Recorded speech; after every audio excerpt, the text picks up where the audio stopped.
7월 셋째 주 뉴욕 증시는 주요 기업들의 2분기 실적 발표와 미국 국채금리 동향에 이목을 집중할 것으로 보입니다.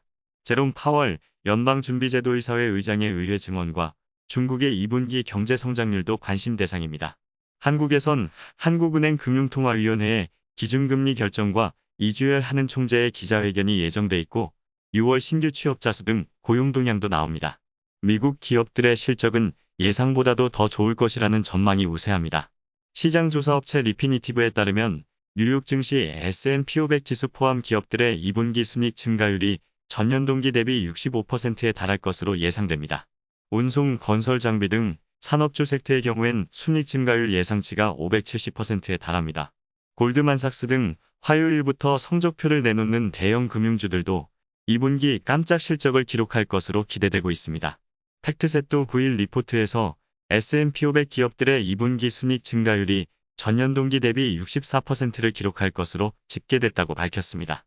기업들의 실적 호조는 최근 연일 사상 최고치를 경신하고 있는 다우, S&P 500 나스닥 등의 고공행진의 정당성을 부여하는 역할을 할 것입니다.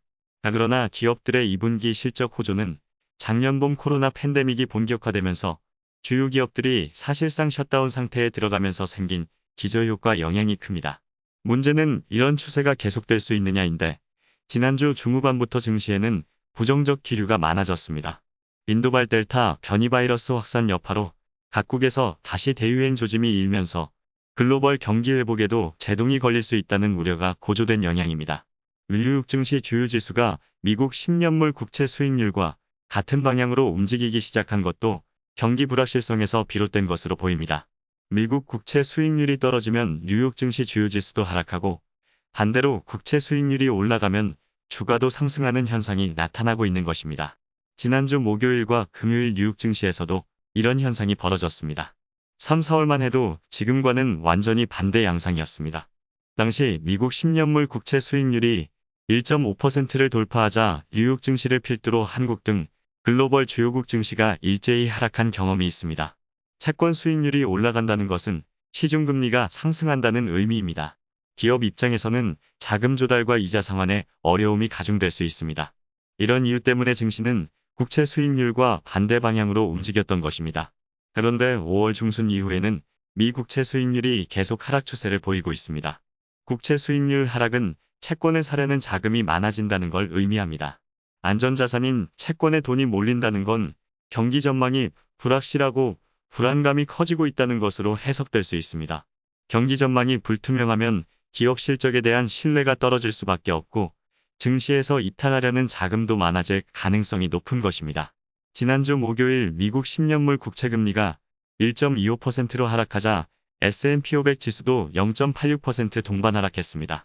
다음 날인 금요일엔 국채금리가 1.36%로 반등하자 S&P 500 지수도 1.13% 올랐습니다. 이는 최근 코로나 상황 악화와 연관돼 있는 것으로 보입니다. 인도발 델타 변이 바이러스의 급속한 전파와 함께 한국뿐 아니라 미국, 유럽, 일본, 동남아, 호주 등 주요 경제권이 모두 비상입니다. 이런 상황이 이어질 경우 글로벌 경기 회복 지연론에 힘이 실릴 수 있고 증시에서도 차익 실현 욕구가 강해질 수밖에 없는 것입니다. 제롬 파월 미 연방준비제도 의장의 발언도 주목 대상입니다.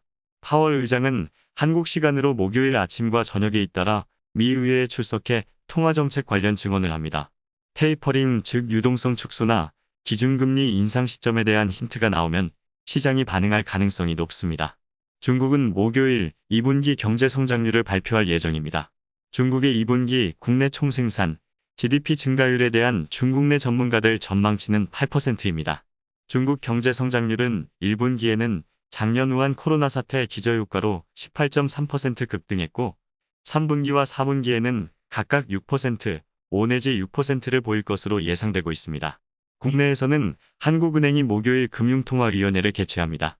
현재 연 0.5%인 기준금리는 동결할 가능성이 높지만 이주열 하는 총재가 기자회견에서 금리 인상에 대해 어떠한 발언을 할지 주목되고 있습니다. 이 총재는 지난달 말 금융불균형 해소라는 표현으로 올해 안에 금리 인상을 단행할 가능성을 시사하는 매파적 발언을 한 바 있습니다. 다음은 주간 한국 및 글로벌 증시 주요 일정입니다.